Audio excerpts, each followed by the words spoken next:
Ja, Seba, 4. sigur múti heimastúlkum í Svíþjóð. Það var ekki létt. Nei, þetta var alveg, við þurftum að vinna fyrir þessu, en þetta hafðist til lokin. Hvað heldur þú að skapa þetta svona, í þessum leik? Við náðum að halda hausnum, það var alveg svona questionable dómar í þessum leik og við náðum að halda hausnum, við höfum oft mist hann í síðustu leikjum fannst mér og bara baráttan í stelpunum, það var bara frábærar, þetta var algjör liðsigur.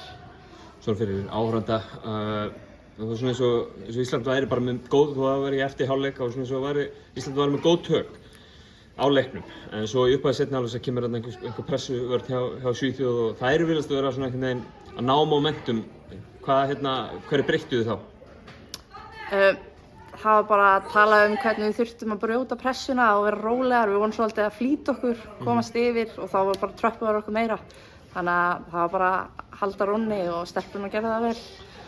Það verið að tala framistöður og niðurstöður og þetta og niðurstaðan á ekki skipta öllu máli þegar það verið að æfa sig fyrir, alltaf kann maður að vinna leiki væntanlega, en frammistaðan hjá liðinu, fyrstu 2 leikirnir eru svona einhvern veginn dett ekki með Íslandi, þessi dettur með Íslandi. Það hlýtur nú samt að vera svona, það hlýtur að vera bara kærkomið að ná í eitt sigur. Já, þetta er léttara yfir liðinu þegar maður kemur sigurleik heldur en tapleik og verður vonandi þá auðveldara inn í næsta leik. Já.